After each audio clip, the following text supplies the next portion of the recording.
One more time, one more time. Hey, what's up, y'all? Welcome back to another episode of the Sacred and Profane Podcast with your favorite embodied goddess, is Neftara Grace. All right, look, there is so much, but off the rip, what we're actually going to get into today is immunity, like immunity, spiritual immunity, emotional immunity, mental immunity, and physical immunity. But first, let's get a little bit of housekeeping out of the way, okay? The Sacred and Profane Podcast is that. It is a conversation that is provocative, profane, and sacred. So I request that you be 18 years old or older to listen to this conversation. If you are not 18 or older, please don't listen to what I'm about. Don't do it. Don't listen to what I'm about to say. I'm not gonna be responsible for that. No, don't do that. Okay? Okay. Um, y'all, I cannot get that song out of my head. They saying it's about time some real niggas made it. And when I go outside, they saying I'm famous. Some people don't understand, but listen close and you'll find out. Smell a kush when I ride out. I'm running at top speed, my engine is foreign. I travel across seas where women are gorgeous. Uh, I was drinking some Soothing Nourish tea from the shop. It's specifically formulated for your nervous system to like have your nervous system both reset and heal itself. It's got all the good stuff in it. Formulated it myself, medicine woman. You should try it. Seriously, you should try it. I feel like everyone should try the nervous system tea. I mean, there are some products that I make that I'm like, this is really great, but only a few people are, this is not. The nervous system tea, everybody should try the nervous system tea. www.neftaragrace.com/apothecary. You get on the website, click the apothecary link. Um, this shop, this version of my shop has been extremely carefully curated for this time. Okay. So many of you may have known, like for years, I had a full service apothecary with a lot of different products, for, pretty much whatever ails you, whatever you could think of, there's a product for it. I have literally taken hours and hours of time to painstakingly go through my entire product archive and only offer the products that I feel are key for this season. Okay. Key for this season. So there's my calendar. So instead of there being a lot to offer you, I've significantly downsized the offering list. And what you're going to find in the apothecary now is basically your toolkit. This is your shamanic toolkit. This is your medicine woman toolkit for such a time as this. Okay. Your medicinal mushrooms are there. Um, your glamour magic is there. Your nervous system tea is there. I'm telling you, whatever you could possibly need to take care of yourself is there. So as we talk in this conversation about cultivating immunity in all the different areas of your body, there's likely going to be something in my apothecary that can support you in the area that is specific to you. Okay, awesome. All that out of the way. Um, I'm also going to mention that today was a kind of funny day. So I do daily tarot and oracle readings on YouTube. And today there was 2 readings that went up. If you haven't already, get on YouTube, check out Neftara Grace-144 and see if there's a message for you there. Okay. So, the podcast is a conversation. I'm talking, you're listening, and then one day, some of you are going to get on here and talk with me. I just know it. I can feel it in my bones. But when it comes to breaking down what you're experiencing in your everyday life, that YouTube channel is getting that job done. For some of you listening, you may remember when I used to do something called the Astro Diary. And if you don't know what the Astro Diary is, you would love it. It's where I literally take an ephemeris at the beginning of the year and I plot out the energy of each day based on the transits of the celestials, right? Like based pretty much, I look at the planets every day and I determine how they're relating with each other. And then I tell you what life is going to be like for you on earth because of it. And what's so wild is it's not according to your astrological anything. It's literally me looking at the planets and saying, oh, well, Jupiter's in a good mood, but Saturn is not. So that's how this is going to play out for all of us. Okay. They are uncannily accurate. I'm going to bring the Astro Diary back in March at the beginning of the astrological new year. I'm going to bring all my offerings back in March at the beginning of the astrological new year, but they're only going to be available in my Patreon. Okay. So if you want to get a head start and you want to jump in, I think Patreon prices are probably as low as they're going to be right now because what's there now is the archive. Okay. So if you don't know, I've been at this for over 2 decades. So when I say the archive, the archive is deep. The archive is deep. So you go over there right now and you're going to have affirmations. You're going to have access to a lot of recordings from over the years, downloads, readings, channel messages. They're all archived there in the Patreon. Okay. Starting in March, your transformational courses will be back. Okay. They are not, they're now those of you who've done the divine initiation with me. You've done the flourish life with me. You've done any of my programs. You know, they're pretty fucking awesome. They are not available now. They will be back in March. If you feel like, hey, I know come spring, I'm going to want to jump into a course with you, go ahead and shoot me an email and let me know what you're looking for. And I'll let you know what time of year you can expect that to come out. Okay. So some courses I drop at different times throughout the year. And you just, if you want to know, you want to know. What else? What else do I have for you guys? I will be back to doing rituals. I used to do puja years ago. If you know, you know. Beautiful fire ritual. I was honoring a lot of the goddesses a few years ago. I'm bringing puja back starting in March. It'll be one ritual per month. Okay. Details to follow, but just know I always make these rituals super accessible to anyone who wants to participate. It's very simple for you to participate. And again, I get really, really great feedback. People really feel things shifting in their life.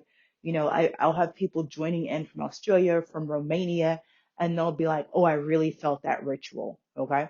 So, yes, all of that's coming back in March. We are on break right now.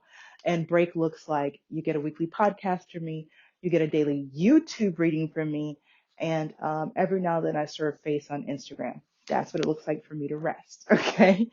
But in March, I'll be back engaging with you, offering group ceremonies. If you know you want to do ceremony with me, let's get it. I'm looking out ahead for some really beautiful locations for us to meet, some beautiful properties for us to play on and connect with our plant allies and get in and do that work. Do that work, work, work.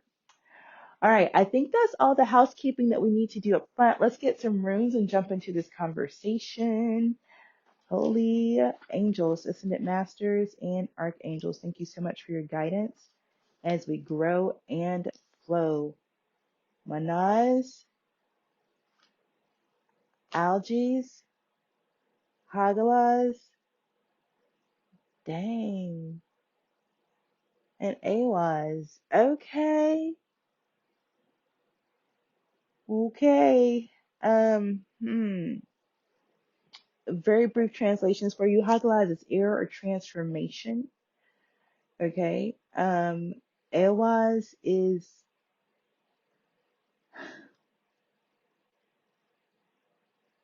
it's a partnership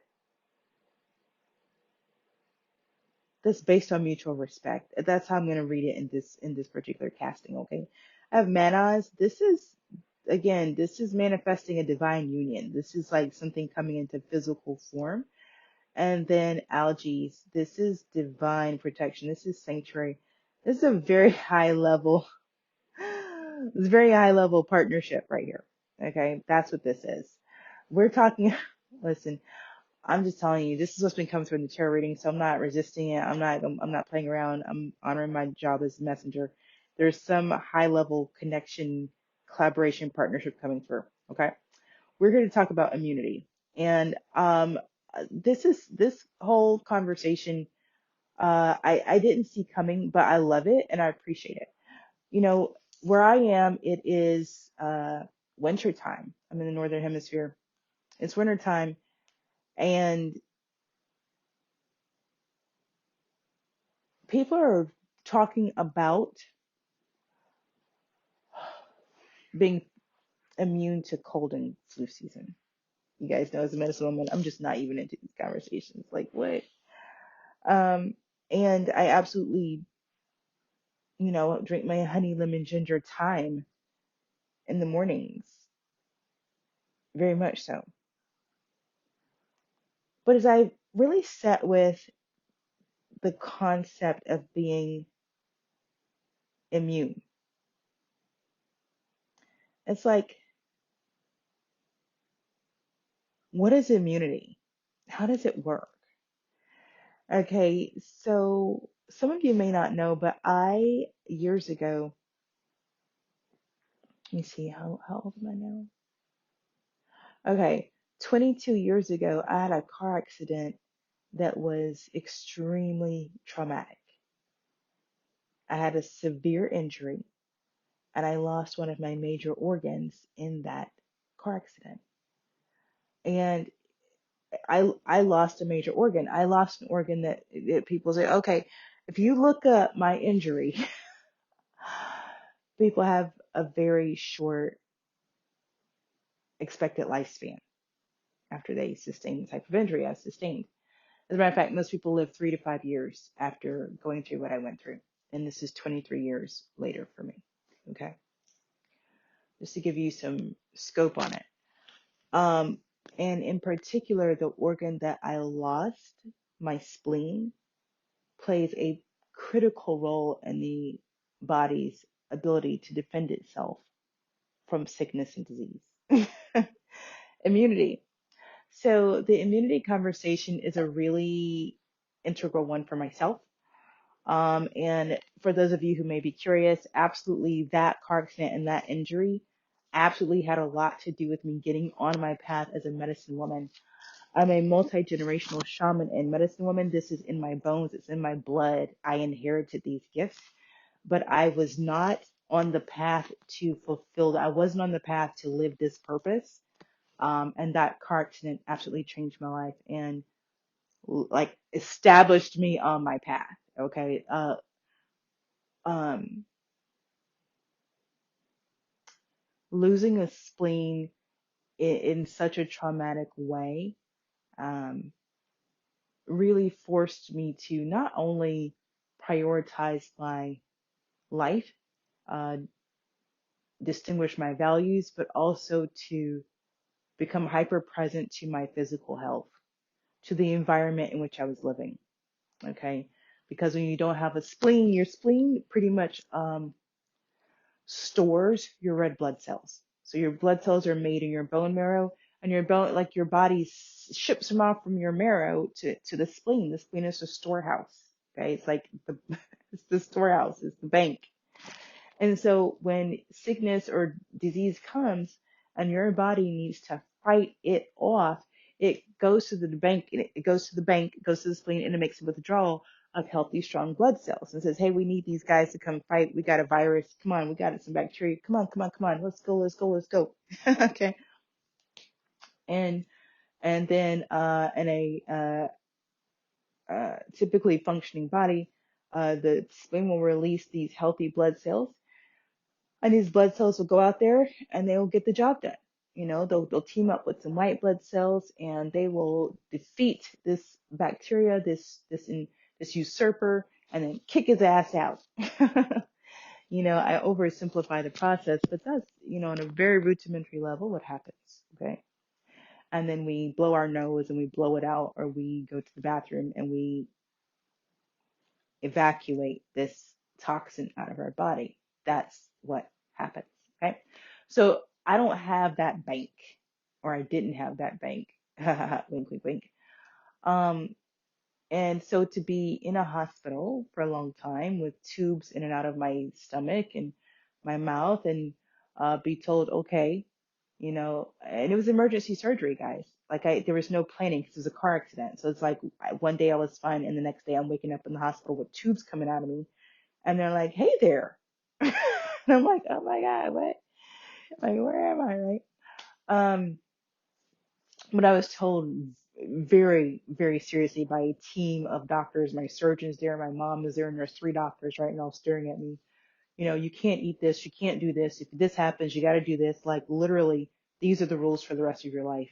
And that's really what they told me. They were very clear. Okay, this is the surgery you had. These are the chances you have of survival if you follow these rules.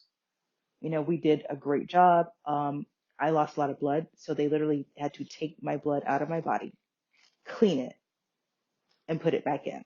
You guys know what a cell saver is? I had one of those surgeries, okay?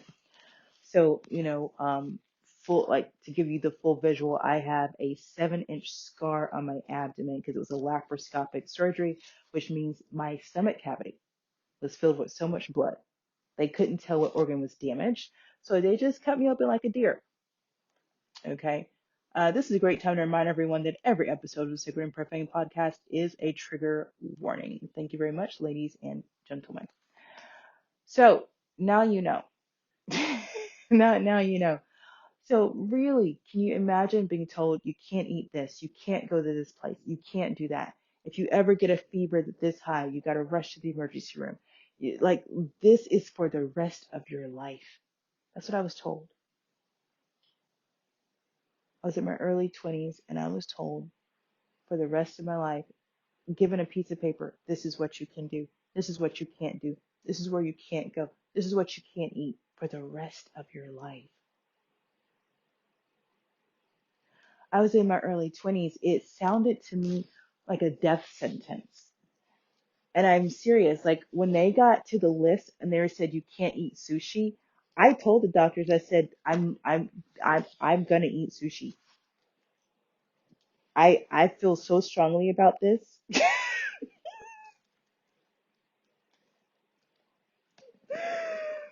Like you just took my spleen. You gotta leave the sushi now. And I think I literally said, you just took my spleen and now you're trying to take sushi? And they were looking at me like I was crazy, but I meant that shit, man. But you got my spleen in a jar, homie. I asked for my spleen too. They told me I couldn't have it. How crazy is that? It was my spleen. And then they gave me a $25,000 bill. I was really upset about that. But anyway, I digress. So yeah, physical immunity became ugh, a priority. A priority. Over the years, I learned how to rebuild my spleen. Okay, I learned how to take care of myself physically in such a way that the last time I went to the doctor, which was uh, I have two kids now. The oldest of them is 8, so maybe 8 years ago. I had my second child at home, free birth. Um, so my first kid, I I did it was I prepared for a home birth with my firstborn, but it didn't work. I had to transport at the last minute. And so I ended up having my daughter in a hospital in Atlanta. And at the time, the doctors on that medical team did not believe me when I told them I didn't have a spleen. So you know how you get. So I was admitted for emergency labor and delivery, and I did have my daughter vaginally. I didn't have to have a C-section. I just was too tired to have a home birth. I had a prolonged labor. I was in labor for 6 months. Okay, I know it's a thing. Look it up. It happened. It's real. Let's skip that part. And so by the time it was time to deliver the baby, I was too tired. I was too tired to have the baby at home. I really needed the support that's provided in the hospital. So my midwife, tucks me in the car and we go to the hospital. And, they make you fill out the paperwork. Well, I had a midwife, so I had all this paperwork filled out beforehand because I had a birth plan and all that kind of stuff, right? And so we get to the hospital and the doctor, I'll never forget, the doctor, so I'm waiting, all stretched out and they're trying to get everything flat before they give me an epidural. Because I've been preparing for a home birth, okay, this is for those of you who don't know, because I've been preparing for a home birth, I had done my doctor's visits with my midwife, not at the hospital. Okay. So for the hospital, this was their first time seeing me in person. What they have is a folder with my midwife's notes in it. Okay. And I had like the best midwife in Georgia. All right. Like the most well known. If I say it like that, y'all know who I'm talking about. Y'all can look her up. That's who my midwife was. Like she's just freaking brilliant. Right.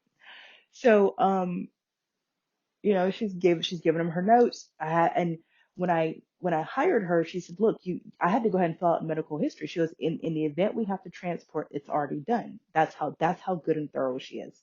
So I already had all this stuff filled out. We get to the hospital. They already have my stuff. They already have my stuff. The doctor comes in and he's like, okay.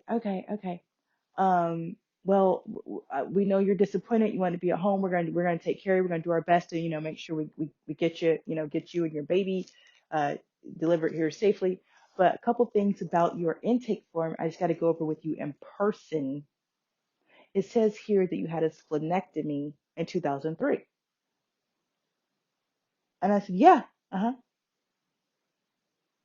And he said, well, can I ask what the surgery was for? Right? And I looked at him because I'm talking to a doctor, but I assume, you know what, he's an obstetrician. Let me not play it. I went to medical school. I worked in the hospital. Maybe, I don't know. Maybe he forgot. Maybe it's been 30 years. I said, well, it was a splenectomy. So they removed my spleen. And he looked at me and he said, so it was completely removed or partially removed? Nigga, it's a spleen. They took the whole thing. What you mean part? I said, no, they took the whole thing. It was laparoscopic. And I said, and I've got the scar on my stomach to prove it. And he looked at me and he goes, well, I'm not trying to question you, ma'am. It's just that that's a very serious surgery. And it says here 2003.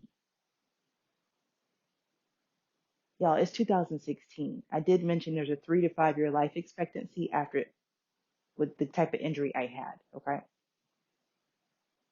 And what happened is that the airbag deployed and hit me in the abdomen with such force that it literally ripped my spleen in half inside of my body.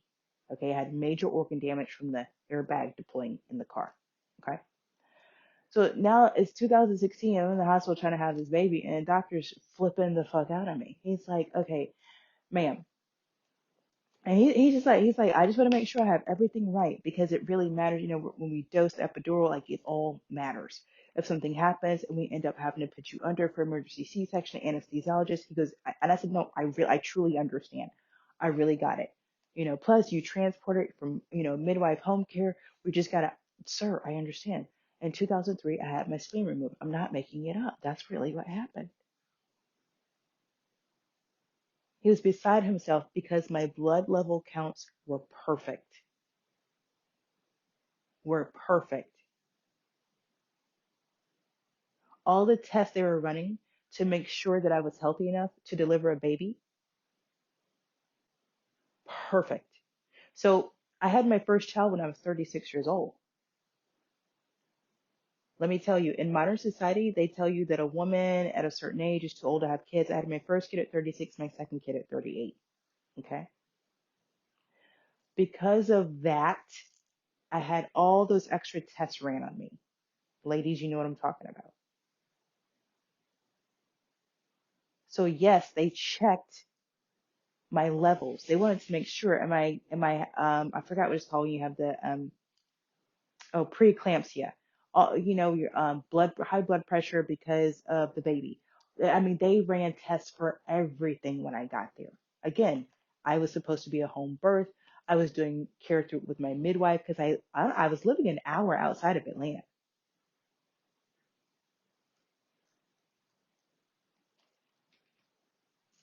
But my midwife was on point. Like she knew, okay, the baby's coming. If we leave now, we can make it to the hospital.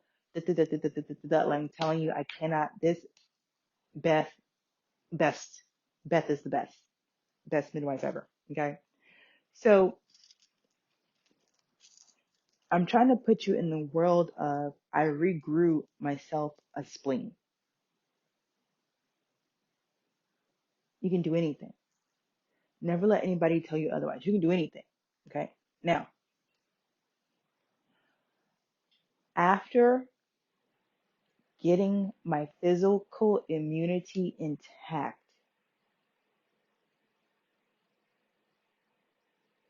The next step was taking on my mental immunity. I cannot stress this one enough. I think when we talk about mental health, we are we're scratching the surface. Something that I remember my psychiatrist telling me. Okay, so in the building of my mental immunity, you guys are gonna be like, this woman. Okay, but seriously. So now you know about my physical immunity. Like what had me build physical immunity? Okay, she has no spleen. Mental immunity. I was in a marriage at the time. Uh, this is after the spleen thing. This is 4 years later, I get married, and it was the poster child of a bad marriage. If you if you've had a bad marriage, if you've heard of a bad marriage, if you've seen one on TV, this was that. Okay, this is bad. It's bad. And at some point, my husband at the time says, you need help. You need to go get psychiatric help.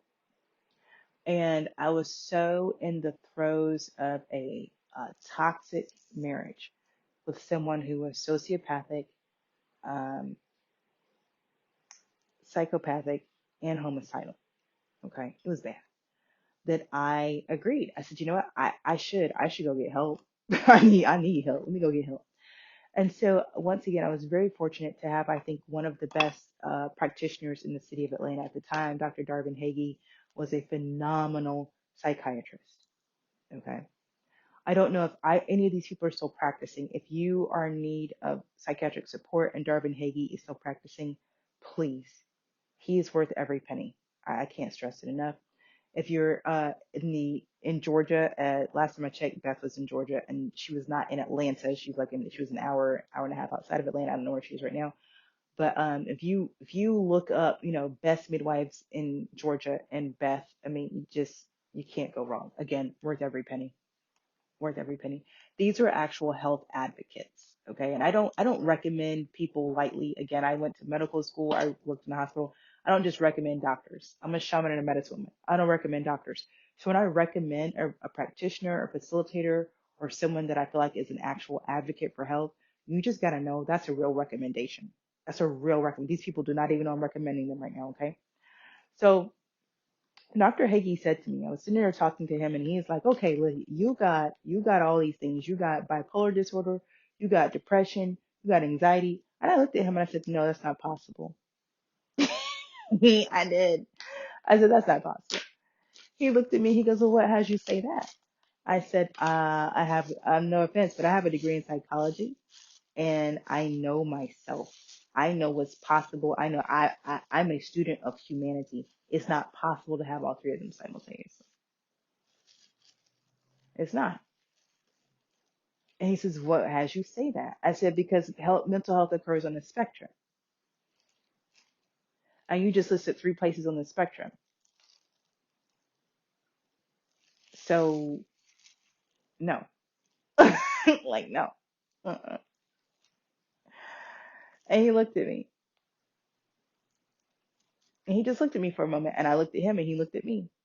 And he said, I'll never forget, he said, "Listen, just because you're paranoid doesn't mean they're not out to get you." That's what he said to me. Just because you're paranoid doesn't mean they're not out to get you. And he said,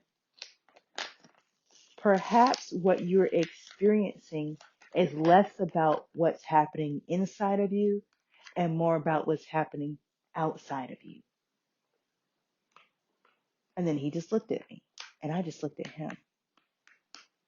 And I knew in my heart, like he probably knew in his gut, that my extremely unhealthy marriage was absolutely presenting in that diagnosis. It just was. It just was. And so, I had a really great conversation with him. He recommended a brilliant psychologist, Paul. They worked as a team. They were brilliant. And, they're like, Dr. Hagen's like, look, I'll give you 3 years, 3 years of being on medication, 3 years of therapy, and I think you'll see a big difference. Well, he was right. He was right. But here's the thing. After 3 years of working with Dr. Hagee and Paul, I felt better. I had learned a lot about myself in therapy. I had also learned that the medication, as beneficial as it was in some ways, was absolutely horrible for me in other ways. I was not myself on this medication. And what I mean is, I had known since I was a child that I was spiritually gifted. I was painfully aware that this medication was suppressing my gifts. I also knew that the medication was not just suppressing my gifts, it was making me apathetic to the toxic situation that I was living in. So I knew that if I really wanted to change my life, I was going to have to let go of the medication. I knew that. I knew that. I knew that. I'm sharing my story. I'm not telling you how to live your life. That's a disclaimer. I don't know who needs to hear that, but I'm just telling you, I'm telling you my story, okay? And how I built mental immunity, not telling you what to do in your life. So I absolutely went to the doctor. I said, okay, well, I need to get off this medicine because I need me back.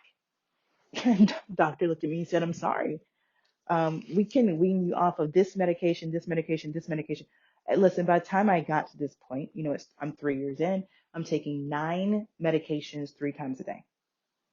Okay, don't forget, because there's 3 diagnoses going on. I'm going to smudge it up in here. There's 3 diagnoses. There's bipolar disorder, generalized anxiety disorder, and depression. That's three prescriptions for each diagnosis, and I have to take them 3 times a day. 2 of them I only had to take in the morning and at night. Like to wake up and then to go to sleep. If you know, you know. Okay. And he says, listen, we can get you off this, this, this, this, and this, but we cannot get you off of that one. That one you'll be on for the rest of your life. I said, what? He said, yeah, that one, because of the way it works in your brain, we can't take you off of it. And he looked at me, he goes, it's in the side effects. Didn't you read the little paper that you get from the pharmacist? And I said, well, of course I read it. Because of course I read those things. I mean, I read those things. He goes, well, yeah, like you see the side effects, right? One of the side effects is death. He was so straight. I love that man. He was super straight. No chaser. He goes, well, the side effect is death. And so because I don't think you want that particular side effect, we're not going to mess around with that one. Great doctor. Okay. Now, I've been extolling the virtues of these professionals. I have not told you about myself yet, but you probably have an idea of who I am at this point. So I said to the doctor, I'm coming off the medicine and I'm not going to die. And I said it just like that. And Dr. Hagee looked at me. He goes, well, I wish you luck. And he stood up and shook my hand. I wish you luck. A year later, I was off the medicine.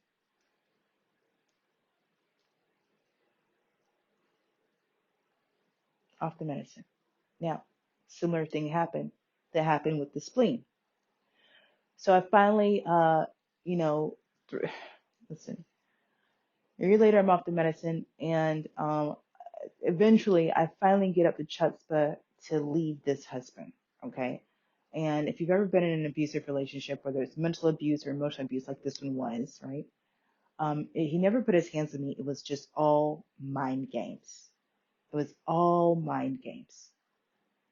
All mind games. Okay. You know, you know. And so I was ready to leave. I said, okay, well, I got my feet up under me now. I'm off the medication for a year. I got myself back. I've got my intuition back. I've got my spiritual gifts back. I know what's going on. I can see what's happening behind the scenes. I know there's somebody throwing rocks and then hiding their hands. I know it. I know it. And I'm not going to live like this. Okay. What that journey looked like, because we're talking about building immunity, what that looked like was the most extreme nature therapy you've ever seen. So this is where I tell you, maybe you know, so it's a reminder, but I'm telling you, there are other countries, Chile, Scotland, Canada now, that have already integrated nature therapy as a part of their healthcare system, their national healthcare system. We haven't done that in America, but I am the poster child for what nature therapy can do for you. I'm the poster child for how nature therapy can actually heal you. And it's free. You go into the woods. It's free. It's free. And it works. It works. It's not conjecture. It's not hypothetical. We're just not doing it in this country. Please do your research. Please. Other countries are using nature therapy as an integral protocol for their cancer treatment. Other countries are using nature therapy as a preventative measure for mental health challenges. I immersed myself in nature to such a degree that I was able to heal myself from bipolar disorder, generalized anxiety disorder, as well as depression. I was able to wean myself off of medication that I was not supposed to be able to do that with. And when I finally went to a marriage counselor and said, hey, I want to divorce this guy, but I'm coming to counseling now because I know it's going to be rough. Okay. Because at this point, I have this self-awareness of what I've been dealing with. See what I'm saying? I'm off the medicine now and I'm beginning to deal with like real time in the mirror. Like, oh man, I'm in deep shit. I'm proper fucked, man. I gotta go get help. I need help, yo. And I got to the therapist, I got to the counselor, and you have to do a little intake form. Have you done counseling before? Have you been on medication before for mental behavior, like behavioral health? Well, if so, what were they? Bloody, bloody, bloody. You know how it goes. If you don't, I'm telling you. So I put, yeah, I've been to a therapist before. Oh yeah. And then I had to put, yep, and I've taken medication before. And okay, what medications and then what dosages, okay? So I list out the medications I took and the dosages. Then I go into the psychologist. He goes, okay, well, so good to see you. I just want to get some of the paperwork out of the way first before you jump into your session, blah, blah, get to know each other. Okay, what you got? Under medications, he said, it says here that you took XYZ at these doses. Is that accurate? I said, oh yeah, that's accurate. He said, okay, now I want you to humor me for a moment and just take just a moment. I don't mean any offense. Are you sure you got the name of the medications right? Are you sure I said, yeah, those are the medications. I took them every day for 3 years. I know what freaking medications I took. He goes, okay, well, bear with me. Are you certain that those are the correct dosages? I said, yeah. He said, okay, this one, it says 150 milligrams. Are you sure it wasn't more like 15? I said, no, it's 150 milligrams. If I split that little blue octagon in half, it was 75. I know what it is now. His eyes got big. He says, okay, but you've got it listed under past that you're no longer taking this medication. No, I said, no. And this, you guys know, because I already know what he's thinking. The way he's looking at me, the questions, the way he's asking them. And I'm sitting there cool as a cucumber, just chilling. He said, he put the folder down on the desk, took his glasses off, sat back in his chair, folded his hands on the desk and said, ma'am, you do understand why I'm asking these questions in this way, don't you? I said, I am very clear. He said, why do you think I'm asking you these questions in this way? I said, because no one is supposed to be able to come off the medication that I came off of, especially the dosages I put down. He said, exactly. So of course I'm intrigued. What did you do? What did you do? He said. That's what he said. What did you do? He said, because I'm looking at you and you seem fine. You do not present as someone who's had an issue with any of these things that you checked, let alone someone who's been on the medication that you indicated. What did you do? And he waited. And I was a little like, do I tell him the truth? So I told him the truth. Look, for 3 years I was on that medication. I had one of the best psychiatrists in Georgia that money can buy, and I had a brilliant psychologist. And between the both of them, I figured out what my issues were. I figured it out. And then I learned the best coping mechanisms for me to work with to manage myself. Once I got those coping mechanisms down pat, I weaned myself off the medicine and I work my coping mechanisms like other people work a job. I am my full-time job. I am my full-time job. He said, okay, what are your coping mechanisms? Right? What are they? I gotta know. Okay, I have to garden. I have to move my body. I have to exercise. I have to work out. I have to. And I have to have some type of spiritual daily ritual practice thing, whether it's prayer, meditation. It doesn't matter what it is. It doesn't matter. But I have to do something for my spiritual self every day. I have to do something for my physical self every day. And then I have to do something for my mental and emotional self every day. And that's satisfied a lot of times in the gardening. Okay. And he sat back and he looked at me and he was quiet. He just looked at me as quiet. And he said, do you know that between those three coping mechanisms, they actually all kind of impact your physical, mental, emotional, and spiritual self, don't they? And he just looked at me. I said, yes, they do. He said, so you figured out how to come at all four of those parts of your being from three different ways. And I said, well, I mean, I guess so. I guess so. And he's a psychologist, so he understood that exercise releases the dopamine and sometimes serotonin, depending on what you do. You get that rush after you exercise. He knew. He knew that gardening was a form of nature therapy. He got it. And there's something that happens when you can just be out in nature with your hands in the dirt, smelling the tree. There's something that happens. Did you guys know when you take a 30-minute walk in the forest, it boosts your physical immunity by 70%? And your immunity levels stay that way for 3 days, up to 72 hours after you leave the forest. 30 minutes of forest bathing. They're nuts about it in Japan. They're nuts about it in Japan. Can you imagine boosting your immune system for 70%? Just 30 minutes a day and it lasts for 3 days? That's nature therapy.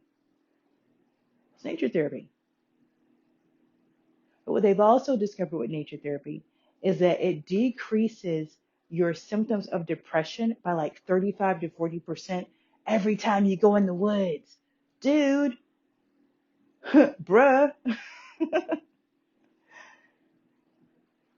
So now this psychologist is looking at me like, he's like, he goes, what do you want from me? What can I do for you? And I said, look, I'm in a really bad marriage and it's time for me to leave. And I don't, I just need support. I've been in this game long enough to know that there are times when you need support. And this is one of those times I need support. I need help.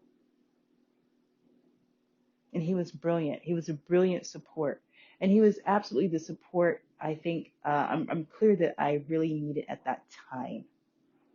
Okay. He was about the same age as my husband, the same demographic as my husband. And so it was like really being able to complete in a really powerful way.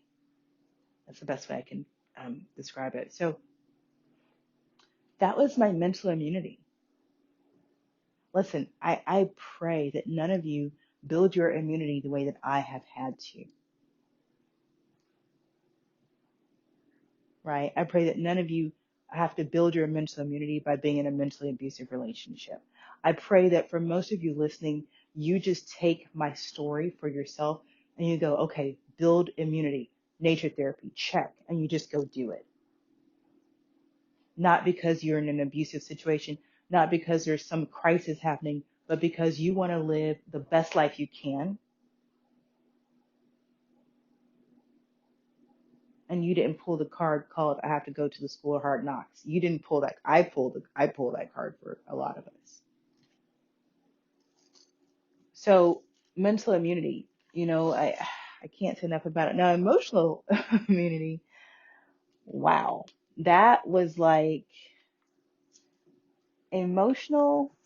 Mm. Emotional immunity was trippy. I, you know, I, so my Venus is in Taurus and my Chiron is in Taurus, and it's all happening in the 12th house. So, relationships, right? So my emotional immunity came through a different relationship. This is a different relationship now. And this relationship, I'm clear that I love this man, and this man is saying that he loves me, but he doesn't love me. He doesn't love me. But he lied about it. He lied about it. He lied about it. He lied about it. He lied about it. He lied about it. And at first I was a little too emotionally immature myself to recognize what was happening. I could see the impact, but I didn't have the maturity yet to see the full picture. Do you understand?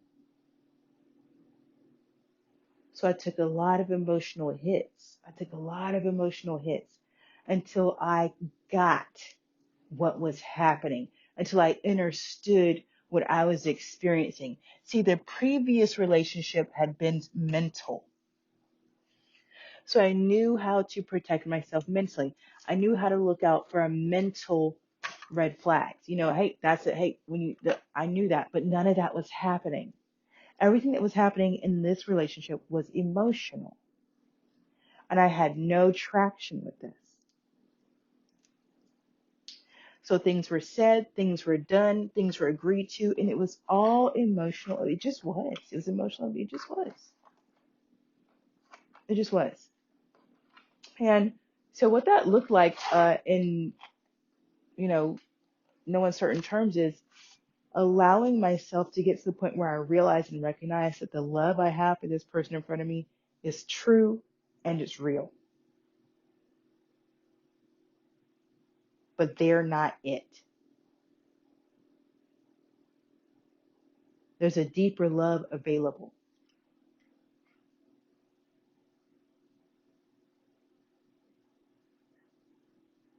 And then finally getting to the point 3 years into this relationship, my Venus is in Taurus, I'm a long-term person, 3 years into this relationship where this person finally admits, yeah, I don't love you. I don't love you. I lied. And feeling this physical sensation in my heart, like my heart was literally breaking in two. And then as soon as I felt that, I also felt this wall. It's like I felt the bricks being put in place in front of my heart. And it's like I was powerless to stop it. I was powerless to stop both the heartbreak and the immediate wall that went up around it. I felt it. I was present to it. I was aware. And it was like I couldn't do anything about it.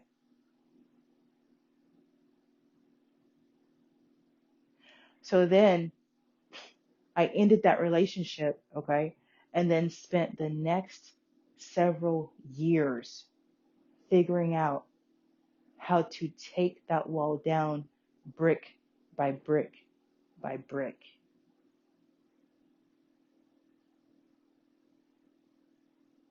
Which led me straight into spiritual immunity lessons. See, what's at the core of all of this, whether it's mental immunity, physical immunity, spiritual immunity, or emotional immunity, is your heart. Your heart is the key organ for immunity, period. So different doctors will tell you, okay, if you're looking at building your immune system, you got to approach it like this. You got to approach it like this. I'm telling you, when you're talking about holistic immunity, which is the conversation we're in, how do you cultivate immunity for your heart, your mind, for everything? You do it through your heart. Your heart is integral for this. And when I say your heart, I mean both your physical heart and your spiritual or your energetic heart. And that's because to dismantle those bricks that were in front of my broken heart, took me learning to love myself. Because you got to get, once that brick wall went up, love from the outside wasn't possible anymore. It wasn't possible.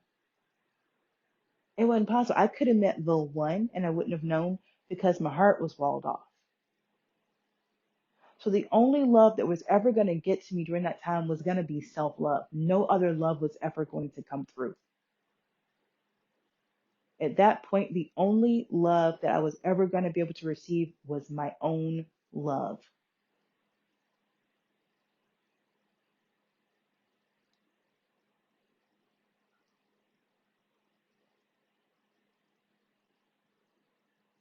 And I learned emotional immunity in a relationship with someone who, you guys, who tried to actually mentally abuse me.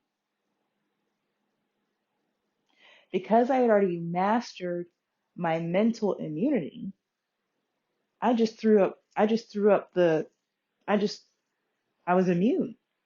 I was immune to the mental abuse.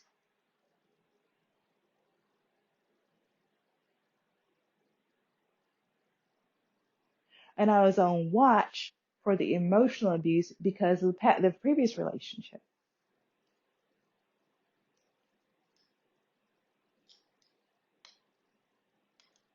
So once I got that something was off, I immediately got in conversation with my person, like, hey, I'm feeling like this. When you say this, it feels like that. I'm having this experience. Da, da, da, da, da, da, da, da, da, da. And of course, they did what abusers do. What are you talking about? That's not happening. You're making something out of nothing. Why would you say that? When you talk that way to me, it hurts my feelings. Right? And I'm laughing because it's like, well, that I'm telling you that you're hurting me, and you're telling me that me telling you that you're hurting me is hurting you. Listen, that's the whole problem right there. And then being told, well, yeah, you're the problem, so why don't you stop talking that way? Listen now.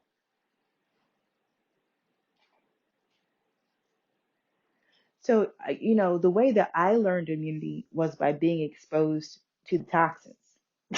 I was exposed to the poison, and I learned immunity. But that's fine because now I can come and tell you how to cultivate immunity so you don't have to go through the toxins. Okay? That's the idea. I want my water, but it's stuck to the coaster. So, emotional immunity is really about loving yourself. You gotta love yourself so deeply and so authentically that it becomes the standard for how you are treated emotionally by everybody who's not you. Okay? See, the way you treat yourself is already the standard for how people treat you. That's already your reality. That's how life goes. So if you're experiencing emotional upheaval, ups and downs, it's because you're not willing to stabilize yourself. That was a really tough lesson for me to learn. I got the insight of it. It's like that's kind of how my life works. Like spirit will give me an insight, like I'll see something and then I have to go live it. It's like, what if this? And I'm like, oh yeah, what if? And then I have to go experience and then and find out in real time, like prove or disprove the hypothesis. Okay, that's how my life works. I don't know how your life works. That's how my life works. So I could see, hey, this is what's being done. But it was up to me to make choices to get myself into a different situation. Okay. So when it comes to emotional immunity, that looks like cultivating self love, radical self love, radical self love. And I think that's what I really want to hone in on before we complete the conversation for this episode. This conversation is going to keep giving, but we're only going to take it. We're already, this is a long episode, so we're going to cap it here in the next 5 minutes. Okay. Because radical self love will be the starting point for immunity across the board, across the board.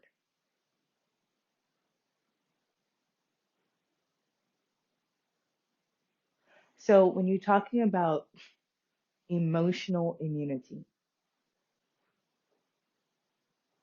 your ability to love yourself is critical, and that how you love yourself is unique to you. It is something you can find in an astrology chart, and I will be back to doing astrology readings in March of next year, but you don't need an astrology chart to figure out how you love yourself. You know what makes you feel good. You can look for and acknowledge, write down if you have to, the patterns, the actions you're taking that lead to you feeling good. What are the patterns that you commit to that leave you feeling good?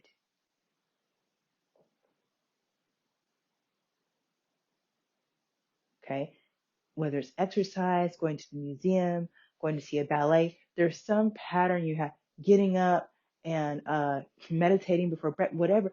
There's some things that you do that just, they work for you. They work for you. You want to put this in your self-care toolkit. And you want your self-care toolkit to be as full and as big as possible. As a matter of fact, you never want to stop adding tools to your self-care toolkit. You just don't. You just don't.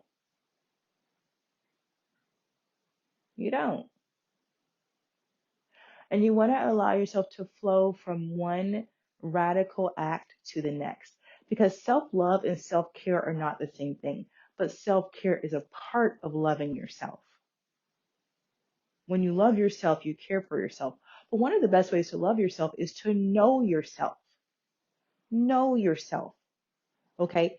Can I be honest with you? Knowing yourself, that's where ceremony comes in. That's where astrology comes in.